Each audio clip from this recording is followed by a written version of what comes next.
This is Trend Following Radio, where great thinking comes alive. Nobel Prize winners, legendary traders, best-selling authors, and the pros that know what drive us irrational human beings. I am your host, Michael Covel. Not filtered, raw, honest. That's my passion. Today on the show, I have Chris Ducker. Chris is a Brit, so we'll excuse him for that. But he is also a very, very accomplished, as one might say, a virtual CEO. Chris is like me. He runs his online business. He's got his niche, his edge, and he helps people to find what he refers to as virtual freedom, which is also the title of his new book. I met Chris in the fall of 2013 in Bangkok. Good guy, smart guy, learned something. I hope you enjoy.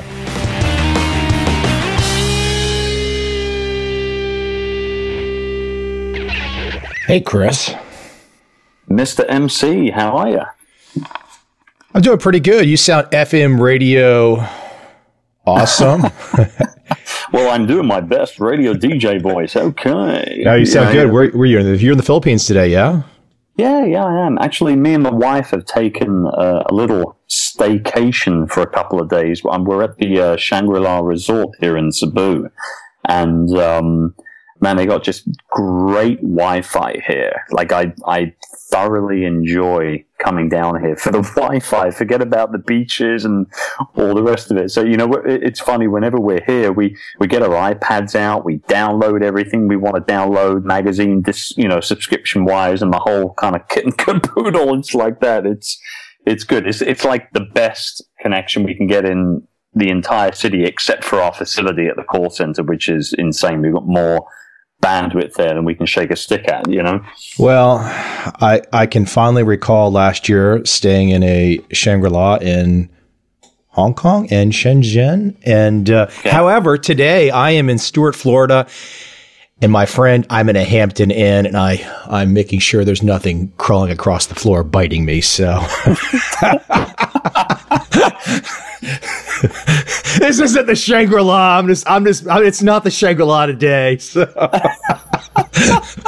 that's hilarious. Now I feel bad that I opened my mouth and told you where I was. Well, especially since I know what staying in a Shangri-La's like. So right, exactly. Oh man, that's hilarious. So how you been since Bangkok anyway, man? I'm good. Are you back there for a while in the US? No, I'm on a flight. I leave January 31st and I arrive in Singapore on February 2nd. So I'm back to that corner of the world. Are you going to be in Singapore for a while? I'm going to be there for probably a week, and then I'm going to go back to Saigon. And after that, I don't have a plan, really, in terms of, I have a plan business-wise, personal-wise, but I don't have a plan in terms of location. So. Right. I'm with you. Well, if you ever, fancy coming over to the Philippines, we'd be more than welcome to have you over, man. Well, I appreciate that. We will definitely circle back, and I'm in. So let's get back to the heart of the matter, yes, Mr. Ducker. Let's do that. So, I'm one of these guys that before you and folks like Tim Ferriss came along, I'm one of these guys that was walking into this online world with no rules, no friends in it in terms of the business side of the online world. So I had my content that my trading content that I want to share with people, but the other stuff, learning how to share that, and then ultimately on the backside, having some success with it, and then stumbling into what you so eloquently call virtual freedom. I didn't have a phrase for it, but I knew I was living it, and I really didn't have a chance to share these great feelings of how I was living this virtual freedom until I started to frankly meet, other people like at our, the DC event and speaking with folks like yourself. But talk about virtual freedom, because I think for guys like me and you, look, you're living in the Philippines, a British guy. Come on, virtual freedom. This is to most people, they wake up and they get into an office cube each day. Right. Yeah. Inspire people that they want, inspire them to make them want to leave the cube. Yeah. So, I mean, are we recording right now? Of course. Okay. Good. Well, I mean, look, man, it really comes down to a couple things. It comes down to, I mean, you use the cubicle as a vision, as an analogy, whatever you want to call it. But, is that the kind of life that you want to lead for yourself and for your family? Right. I mean, when the 4-Hour Work Week and Tim Ferriss came along initially, with that book, which, by the way, was a remarkable book at, a great time for entrepreneurs, and it was definitely required. But, there was a lot of holes that he left unplugged, particularly in regards to outsourcing and, building a team to help you build business online and have that freedom and stuff like that. So when I wrote Virtual Freedom, or even when I first started considering writing Virtual Freedom, I knew my focus was going to be on VAs, building virtual teams, and utilizing that to be able to create this lifestyle that really not only enabled you to be able to bounce around and do what you wanted to do, where you want to do it on a laptop and all that sort of stuff, but more than anything else, just in regards to being an entrepreneur, just being super, super productive and living the kind of lifestyle that you truly wanted to. And man, who wants a freaking cubicle? Let me peel back the onion some. Before we go into Virtual Freedom, your new book, before we even get into some of the details where you can really help people and drive them into a different way of thinking, Chris Ducker, at some point in time, were you a cube guy? Were you just a regular guy? You're now in the Philippines. You're running virtual businesses. Virtual, not in some kind of like video game silliness. No, you are picking this location, independence place where you want to be with you and your family. How'd you get there? Yeah, I was a total cubicle guy. Absolutely. We started our business, the Live to Sell Group, in 2006. By the end of 2009, we'd had about 130 odd employees, and I had hit a wall completely. I mean, I just slammed straight into the wall head first, burnt out like crazy, was doing 16-hour days, 6 days a week inside the office, very much shackled to my desk. And it was December 26, 27, 28 of that year, 2009, where myself and my wife actually went away for a couple of days, just inside the city, in Cebu, where we live. And we started to really look at how we were living our lives, particularly as business owners, first and foremost. And it became very apparent to me, Mike, that I had stopped running the business, and the business, as much as I loved it, had started to run me. And I just couldn't stand for that anymore. So what I did going into 2010 is I devised this goal for myself to become a virtual CEO, as I called it, by the end of 2010, and to ultimately remove myself from that cubicle, unshackle myself from that desk, and kind of be able to run my business from anywhere on the planet. And I achieved that goal. We broke the goal down into monthly goals, so it was a little bit easier. So one month I was, getting myself out of email hell. The next month I was replacing myself on, the training floor, on the operations floor. But, the bottom line is that we put that goal in place, and because of that, we've been able to not only have I cut back my hours, I now only work 4 days a week. I'm not a Friday workhorse anymore. I have a 3-day weekend. I work 7 to 8 hours Monday through to Thursday each day, and I have the opportunity now to go into the office on a very, very ad hoc type of basis. We're up to almost 300 staff, 3 subsidiaries, and it's because of the extra time that I've gotten in my business, in regards to the way that I run the business, that enables me now to have that slightly more location independent lifestyle. And within reason. You got a small kid. I'm not into the whole kind of, homeschooling thing. So we're in one location most of the time. But the good thing is that, I get to work in my boxer shorts half the day. So that's not too bad at all.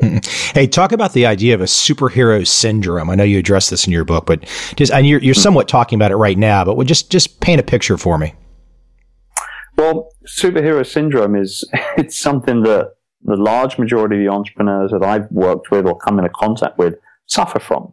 And it's that misconception that we have, that particularly when we're kind of, in bootstrap mode or very early mode of building our business, before we kind of get to that tipping point, where we believe we need to do everything ourselves. I mean, we're wearing literally every hat possible in our business. So not only are we, the big boss, but we're the marketing guy, the sales guy, the operations guy, the HR guy, the customer service guy, you name it, right the way across the board.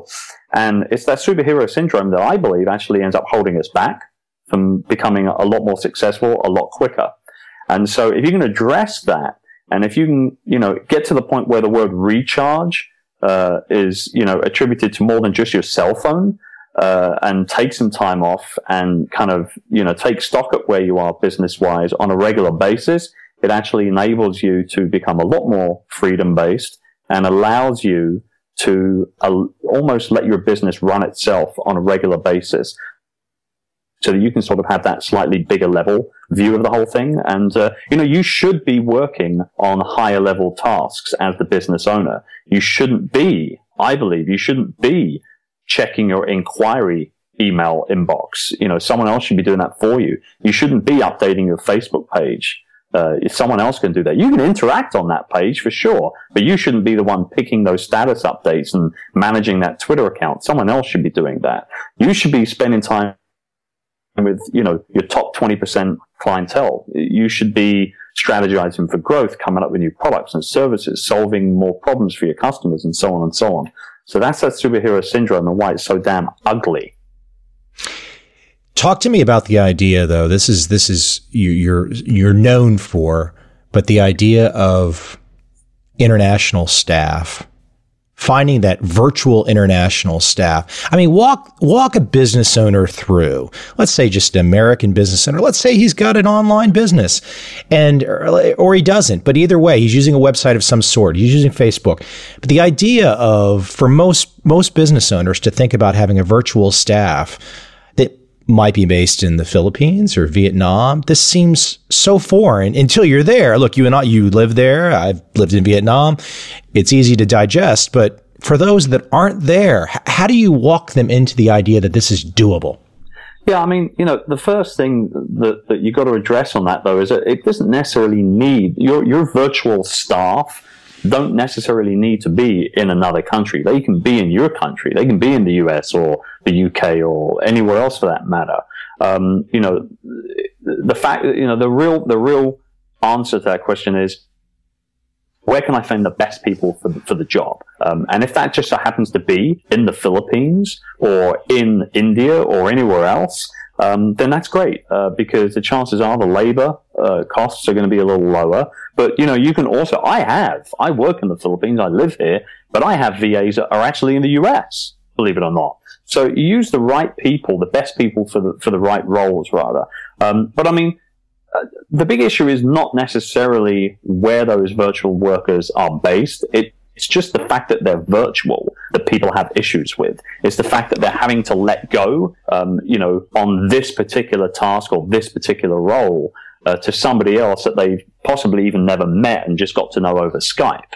You know what I mean? So the biggest hurdle is really just letting go. And as entrepreneurs, I often say this, we're a strange breed. We've got serious issues that we've got to deal with. The concept of letting go, particularly with something like our inbox, is so foreign to us. It doesn't matter where that person is based that's going to be handling that stuff. It's just that initial hurdle. And the fact of the matter is that, you're not going to be able to get over it unless you just go ahead and just bloody do it, plain and simple. And that's the biggest hurdle, is just getting your foot in that water for the first time. Okay, Chris, let's let people walk this through. They're hearing about you for the first time. They haven't yet had a chance to see your book, but they hear the idea of a virtual assistant, a VA. Let's say they're based in the UK, they're based in USA, they're based in Singapore, wherever. Where does one start? Obviously, they should dig in and read your book, but where does one start to find those people? Where do you go to find that virtual assistant? What advice can you give to people? No, good question. You need to rewind, though, before I can answer it. And it comes down to what you want these people to be doing for you. Once you realize that, it's a little easier to go out and find them. So I want to address one little thing real quick. And it's an exercise that I've had tens of thousands of people do, both online, in person, in live presentations, over the podcast, everything and anything. So this is what I call my 3 list to freedom exercise. And it's mentioned in the book. And it really, I did this actually, when I took that break with my wife in late 2009. I didn't realize at the time that I was putting together an exercise that was going to help thousands of people, literally, but I did.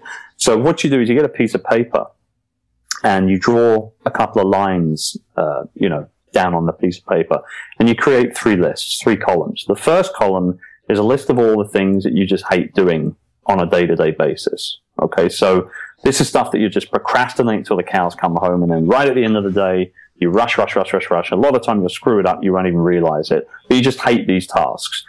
So that's your first list. The second list is a list of all the things that you can't do. Now, this is where superhero syndrome comes into play, because as entrepreneurs, we're programmed to believe that we're better than everybody else, everything in the universe. So we have issues letting go on that sort of stuff. But, the fact of the matter is that you can't do everything. I remember I tried to, I spent $80 on a premium blog theme in very, very late 2009. And then decided to spend 4 days of my life, I will never, ever, you know where I'm going with this, right? I will never, ever get those 4 days back again, right? I decided to do what most entrepreneurs do, and that's become a web developer in this situation. And I totally screwed the theme up, and I had to pay somebody on Odesk $150 to clean it up and get it looking the way I wanted to. Why I didn't do it in the first place? That's the exact superhero syndrome that you suffer from right there. So that's the second column, a list of all the stuff that you can't do. And then the third column is actually by far the hardest column to put together, because it really requires you to sit down and think properly. And this is a list of all the things that you feel as a business owner you shouldn't be actually doing. And the reason why this messes with your head so much, this last list, is because these are tasks that you might actually like doing. They are tasks that you might actually be really, really good at doing. But the question, again, you've got to ask yourself is, should you be doing them? Could your time be better spent doing other high-level tasks? So once you've got those 3 lists in front of you, that's your blueprint. That's your roadmap, so to speak, in terms of how you can start really physically thinking about outsourcing and developing this virtual team, because you'll break those up. There's 2 different ways that you can look at outsourcing. The first one is to outsource tasks or projects. And these are things like, getting a logo designed, or some podcast transcribed, or a video animation put together, or a landing page developed for your website. They're one-off tasks. Once they're done, they're done. You move on. So that's the first type of outsourcing, is that task-based outsourcing. The type of outsourcing that I'm a real lover of and a real advocate for is team-building type outsourcing. So we're talking about actually bringing somebody on board full-time for you and your business to help grow your business and take it up to the next level.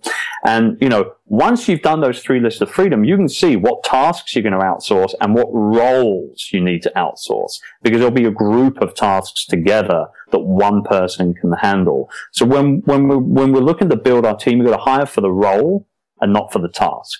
Hire for the role, not for the task. And once you get to that point, then you can go out and start looking for your VAs. And you do that in places like Odesk and Elance and freelancer.com. These job posting sites are a hotbed of talent from every single corner of the globe. Even your next door, even your local area, rather, your local neighborhood, your city, your state. They've got literally people from every single corner of the globe there.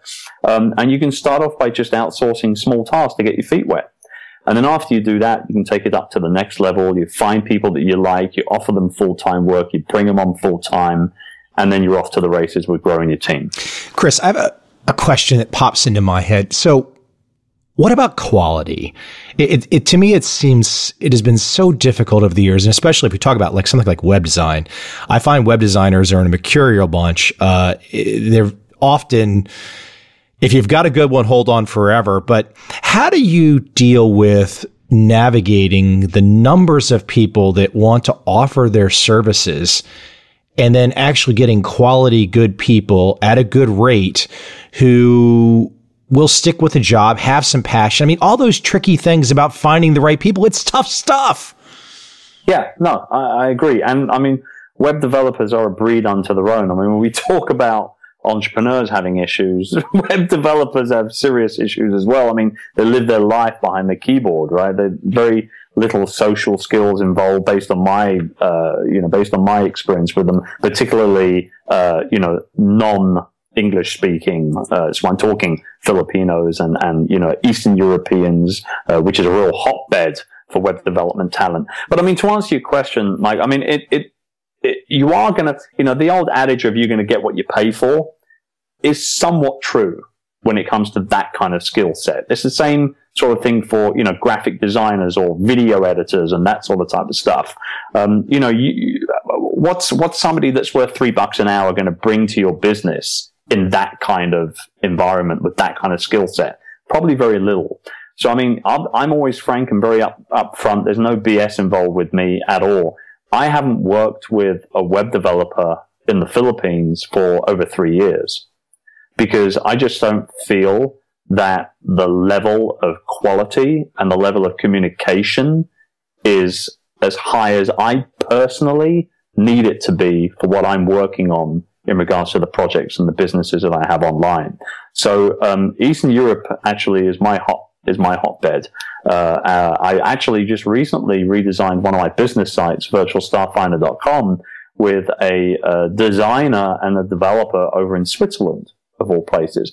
And it wasn't as expensive as you might think it was. The entire project, end to end, design, development, responsive theme, you name it, the whole kit and caboodle, fully customized as well, was just a couple of grand US. So it's not as expensive as a lot of people think it is. It's just about, sort of, as you say yourself, when you find someone, there's no silver bullet here. You are unfortunately going to, with those very high end skill sets, every now and then you're going to find, a bad apple in the basket. You just got to chuck it out and look for the next best one. And it's just one of those things, it's like anything else, you hire people virtually, you hire people physically to come and work in an office with you. Some are going to work out, some are not. You just got to use your best judgment and follow your gut a lot of the time. Chris, let's get into your mind here. I want to get into the mind of Chris Ducker and this. We've already done it a little bit, but here's what I really want to know. So you're in the Philippines, okay? So your bread and butter is communication, right? So ultimately, to pull off everything you pull off, you have to communicate. Text, audio, video. Map out how you use those 3 ways of reaching people and why. I mean, you're reaching out with me right now. We're talking on Skype, but what are your preferred means of communicating and why have they worked out well for you? Yeah, I mean, I think it's about, researching what you believe is going to work. Is going to work best for you in your situation. We want to know what works for you. I want to know. Right. I want to know the main guy. That's who I want to know. I'm just a guy in a cube in America. I'm in a Hampton Inn in Stuart, Florida. Help me! Something just bit me. I'm sending the boys I'm sending the boys around now with a help basket or something. I have a microwave that looks like it's from the original Star Trek with Shatner in 1968. Beam me up all the way. I love it. Good God! You must increase your speaking fee. You really must. I mean, Skype for me. I mean, we talk about communication. Skype for me is what it's all about. I can't even remember the last time I made an international call, just a regular international phone call to a phone number without using Skype. It must have been 7-8 years ago, and I'm not exaggerating that number. I've been on Skype since forever. But I mean, I've shifted a lot over the last few years in terms of the way that I communicate. So I've got to the point now where I am very busy, where I am running a few businesses, where I am speaking quite regularly around the world and traveling and doing all that stuff. So I can't do as much one-on-one consulting, as much one-on-one coaching as I used to. So I'm now going for the, for the kind of mass spreading of information and ideas. And I do that, and you mentioned, the written word, the audio, and the video. I do that through my blog, my podcast, and my YouTube channel, and through a certain amount of social media as well. And I believe that, utilizing those three main sources or those three mediums online is really nowadays the best way to communicate your thought patterns, your ideas, your experiences, your stories. And people love to listen to other people's stories. It's in our DNA as humans. We just love to plug ourselves into other people's lives. I love to write. I'm more of a talker than a typer, however. So my podcast for me, and I know you enjoy this podcast as well, my podcast for me is kind of like my baby. I really love it. And, you know, just being able to, you know, be plugged into somebody else's eardrums, for 30 minutes, 40 minutes, for me is a gift. Like, I mean, for everyone listening right now, thank you. You're investing your time. And as entrepreneurs, time is your most valuable commodity. Once you've invested it, it's gone forever. So, you know, you're plugging me and Michael into your eardrums right now. That makes you sexy, smart and savvy. And I thank you for it. Hold on, I'm sexy? Hold on, who's sexy? Who you just declare as sexy? Why are you declaring me as sexy? What kind of podcast episode is this? Everyone involved right now is sexy, Mike. I thought you were pretty normal, but I don't know. There's something weird going on now. Well, I'm English.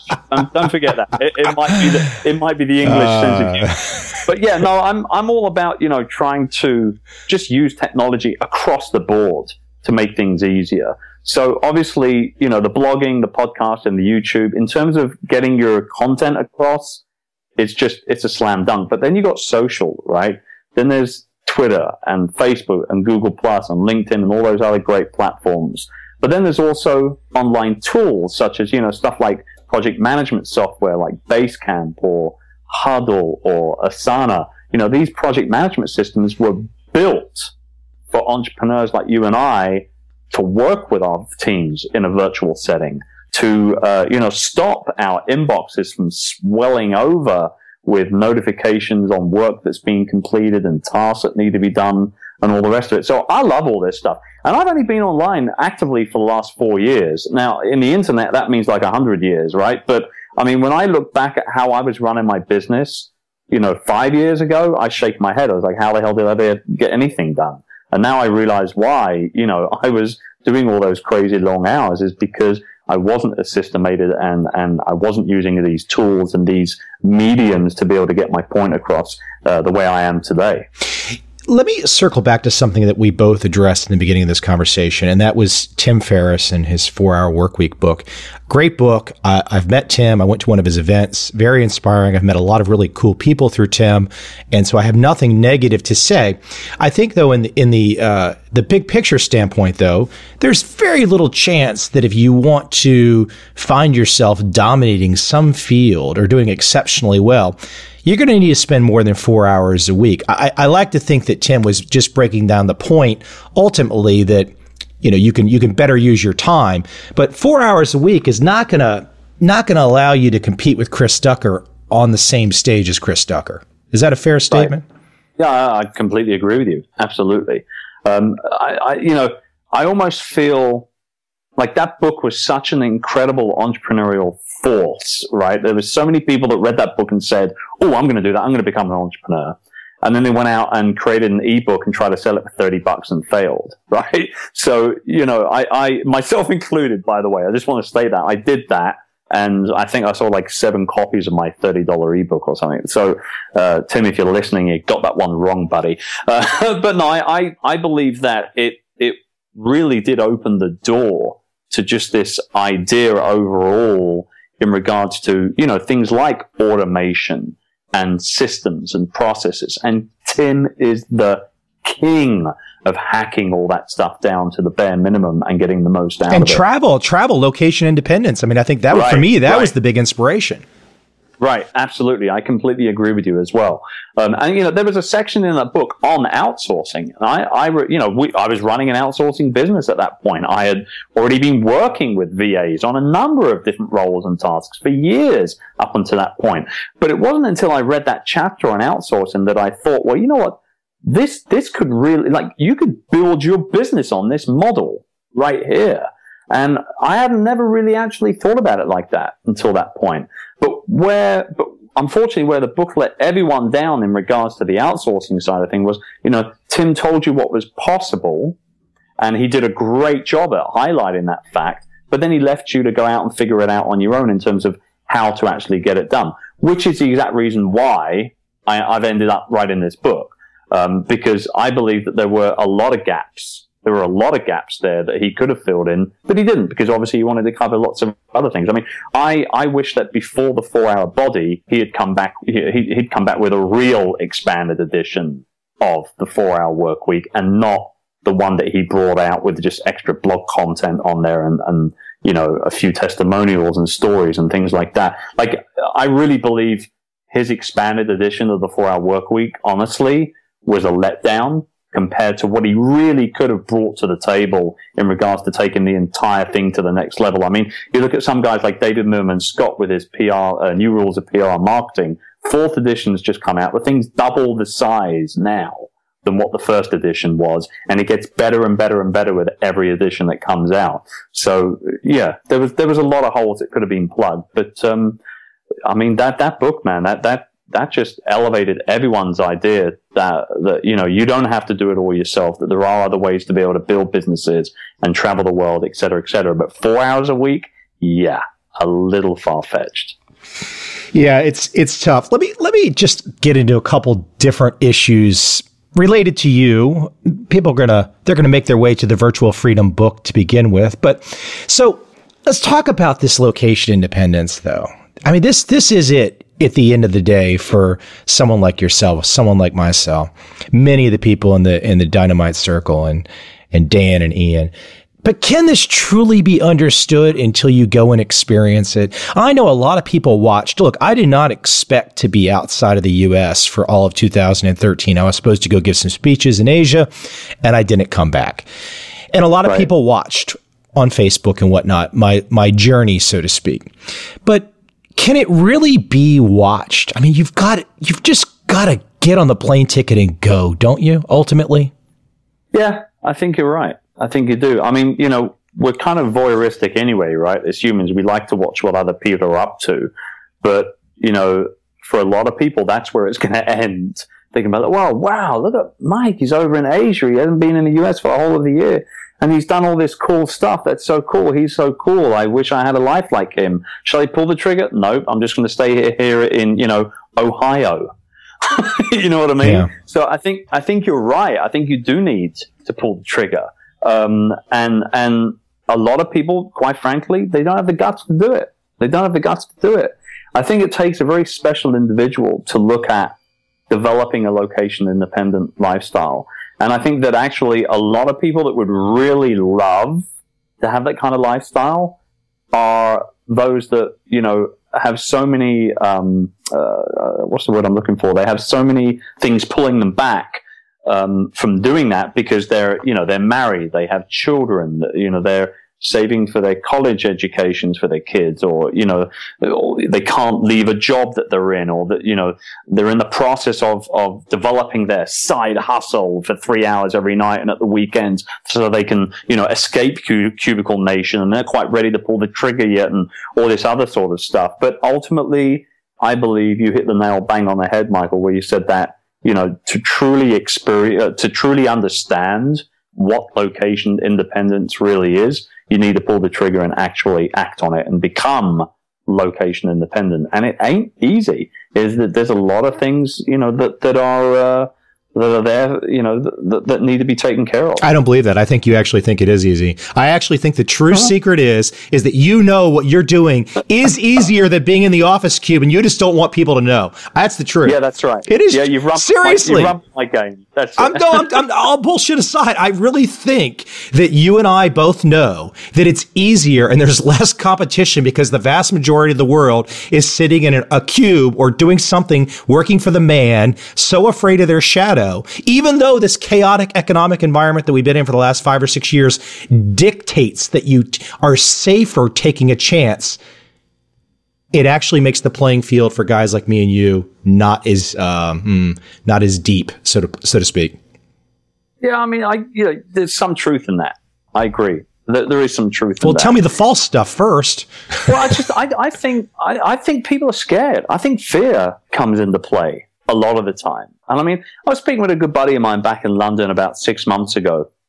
He got a young girl. She's maybe, I think, 4 or 5 years old, a wife, just the three of them basically. And he works for the postal company, the Royal Mail in England. He's been with them for about 8 or 9 years. He makes some good money with them. He's one of sort of, a middle level kind of manager. I don't know exactly what he's taking home, but I would say, I don't know, probably, maybe £3,500-4,000 a month after tax. I would have thought something along those lines. So he's doing okay, but he's been developing, websites and particularly niche websites where he's trying to make money through affiliate marketing and things like that. And he's actually not doing too bad. He's making a couple of $1,000s a month doing that stuff, but he can't take it to the next level because he didn't have the time to spend on it. Right. So I said to him, well, why don't you just dump the job and focus all of your time on it? And then you'll have all the freedom. You won't be working an average of 50, odd hours a week in your full-time job. And you'll be able to just pretty much do what you want to do. And, maybe even float around with the family for a few years before it gets, really important to get them into maybe a more permanent schooling situation and stuff like that. And it was just a general discussion. He out flat just ignored me and said, can't do it. Can't risk losing that job. Can't risk losing that income. Too many other things to worry about. So, and I think a lot of people are in that position. Yeah. I think it takes a very special kind of person to risk that stability in their life. But why did you do it? Why did you risk it? Well, I don't feel like I really risked it, to be honest with you, because, the business was already running. But that's the point. Well. That's the point. That's the ultimate point, is that everyone else thinks it is the risk, but it's not. The real risk is not taking the risk. Yeah. I mean, again, I'll agree with you, but there are people out there that won't see it like that. And like I said, it sometimes takes a bit of a special type of individual to take it up to the next level. For me, breaking away from that kind of, that cubicle, that shackling of the desk, for me, it wasn't about, taking the risk and losing stability in terms of income. We were making great money, and I knew that was going to continue. What I was concerned about, and it goes back to the superhero syndrome, what I was concerned about was that I would lose control on my little world in terms of the business and the way it was running. And once I realized that, there were people out there, like, for instance, training our new staff, I believed I was the best option for that because of my background, my experience, my training style. Yet when I wrote the training manual and then trained somebody else to do it for me, I realized that, what? Yeah, I'm not the be all and end all of this entire thing. I can get other people to come in and do this stuff for me. So my fear was not losing the stability of the income. My fear was just losing control. Like I said, us entrepreneurs, we got issues. One of them is control issues. You had to prove to yourself your skills are transferable. Yeah, absolutely. Yeah. And here's the thing. Here's the real, the tipping point here was that when I realized that they were, I ran like crazy with it. I think I hired 6 people that year in 2010 to replace me in a number of different areas across the business. And that enabled me to achieve that virtual CEO goal. Yeah, I think the things that are not transferable are the things that are very simple appearing, which is your physical presence, standing on a stage, doing a podcast. Yeah, I completely agree. I mean, there are certain things that only you can convey, only you can do, like talk on stage, like tell your stories, your experiences. And that sort of stuff, and you shouldn't want to offload that to somebody else. So that's you. That's who you are. That's the business of you. And people, the beautiful thing about the business of you is, regardless of how competitive your industry is, regardless of how many other people are out there selling a similar widget to yours, there's only one you. And that keeps the business of you very, very, very original and completely non-duplicatable. And so you shouldn't lose control of that. You should keep that last little bit. As you're saying this, it's striking me that one of the unique aspects of the virtual world, the virtual freedom, is that it's often started by one-man bands, a guy like yourself, a guy like myself.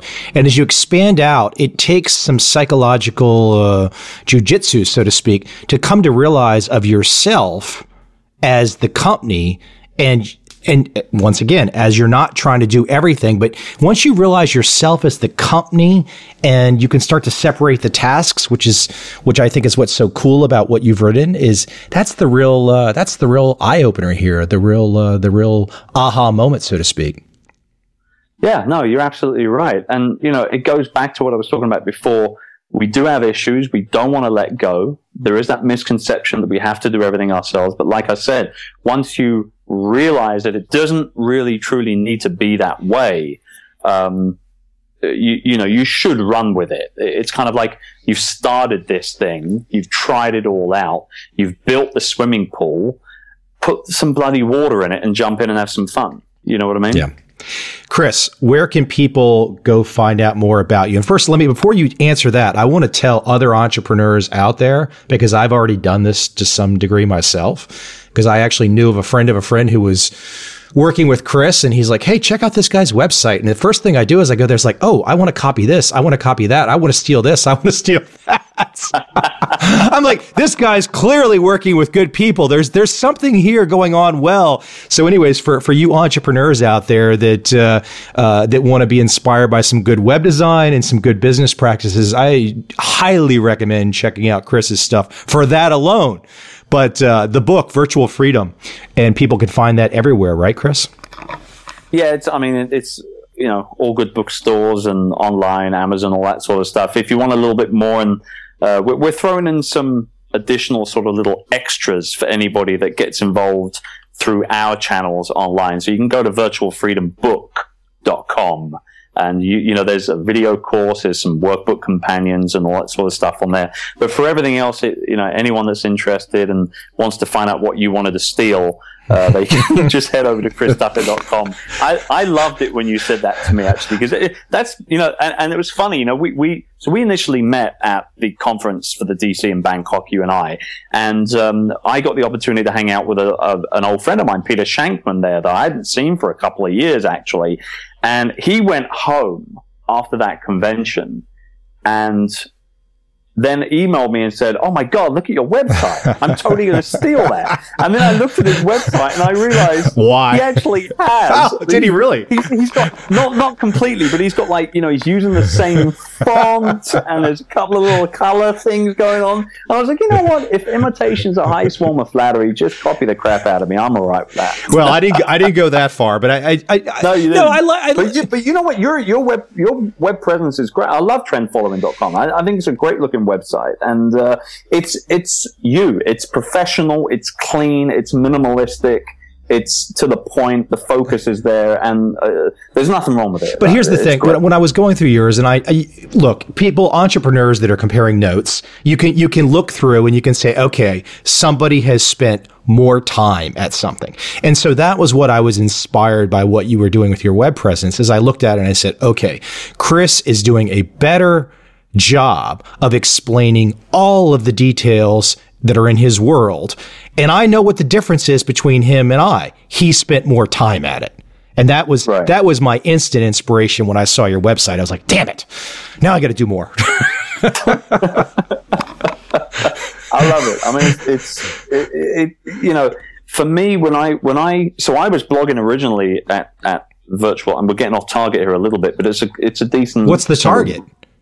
Well, exactly. God, I love that. Isn't that a great comeback, everybody? I love that. Okay.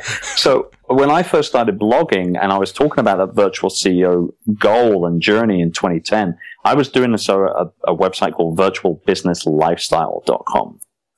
And in the middle of 2012, I didn't want to talk so much about the quote unquote lifestyle design aspect of things. And I wanted to focus actually on building my own personal brand and developing more of a personal connection with my audience. So I flipped over to chrisducker.com. And when I did, I wanted to make sure that not only was the site and just the overall brand something that nobody had ever seen before, but I wanted it to be me. And I promised myself it was going to be me all out. And so what you see at chrisducker.com is exactly that. And there have been many people that have completely ripped the website off. But it's just not the same. It's like what I was talking about. It's the business of you. It's that originality can never be copied, all out. And when I hear high-level guys like yourself and Pete Shankman and other people out there giving me, some props on the way that I built that online platform, it makes me happy. It gives me a smile. So I don't know if you've noticed this in your podcast, but I think I noticed it today in our podcast. And I think I've seen it in every episode that I've done, and I'm over 200 episodes. You are. Congratulations. So here's what and I've never mentioned this on a podcast episode before, so everybody can go back and listen to my old ones, and then they could tell me whether I'm full of it on this episode or not. So the issue is this. I think all guests get warmed up, and about halfway through, they finally give up and say, okay, here's my real personality completely. Right.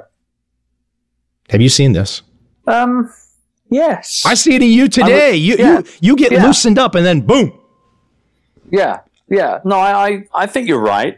I mean, a lot of the people that come onto my show, I know really well already.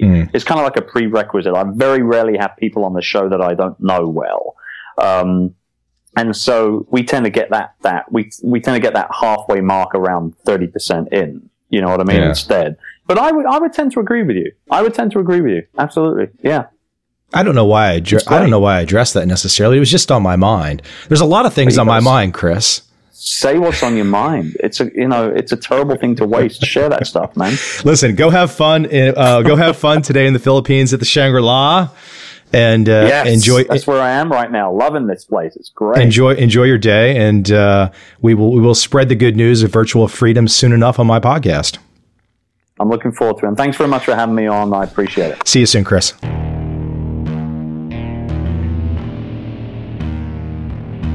I see a time when those awake will understand how to make money in up, down, and surprise markets. Whether new trader or experienced, college student or financial advisor, protecting against a crash or just trying to make a lot of money, trend following offers everyone an answer in uncertain times. To get started immediately, send me an email, michael@covel.com. I will send you the right trend following steps to take along with my free video. But if you want to buy and hold, trust the government and trust Wall Street, this is absolutely not for you.